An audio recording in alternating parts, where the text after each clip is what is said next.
Hi friends, ఈరోజు నేను జొన్నలు గుడాలు ఎత్తన్న. తెల్ల జొన్నలు, గిలాసడు జొన్నలు, సగం గిలాసడు పల్లీలు 5-6 గంటల ముందు నానబెట్టి వీటిని మంచిగా కుక్కర్లో వేసి మెత్తగా ఉడకబెట్టుకోవాలి. ఉడకబెట్టినాక అవి గుడాలు ఉడికే అన్ని నీళ్ళు పోసిన సరిపోయాన్ని పోసి కుక్కర్లో పెట్టి మూత పెడతాను. మూత పెట్టి 5-6 విజిల్లు తీసుకోవాలి. ఉడకబెట్టుకొని 5-6 విజిల్లు తీయాలి. ఇప్పుడైతే స్టవ్ మీద పెడతాను. స్టవ్ మీద పెట్టినాక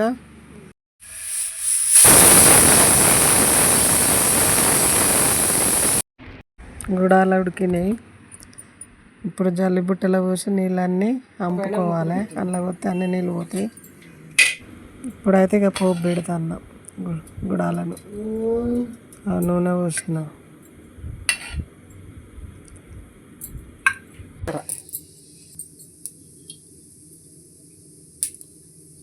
పచ్చిమిరపకాయలు, ఉల్లిగడ్డ 3 పచ్చిమిరపకాయలు వేసిన, ఒక్క ఉల్లిగడ్డ వేసిన. కారం సరిపోతుంది. పచ్చిమిరపకాయలు కారం తింటే కొంచెం ఎక్కువ వేసుకోవచ్చు. కలజామకు వేసిన.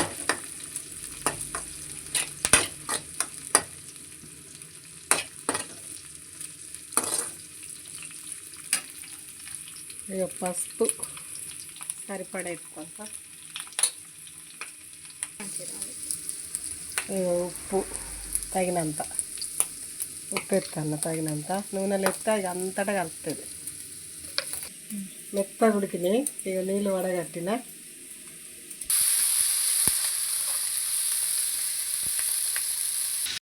ఇవన్నీ ఇందులో వేసి అన్నీ వేసినాక ఇక జొన్నలు పల్లీలు పోసినాక 5 నిమిషాలు ఉంచాలి.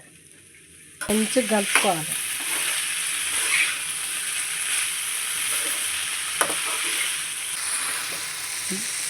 జొన్న గుడాలు రెడీ అయినాయి. ఇవి తింటే ఆరోగ్యానికి చాలా మంచిది. ఎవరైనా తినచ్చు. చాలా ఆరోగ్యానికి మంచిది.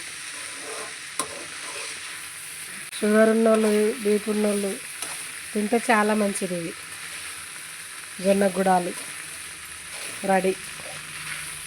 గుడాలు ఇవి గుగ్గిళ్ళు అని కూడా అంటారు.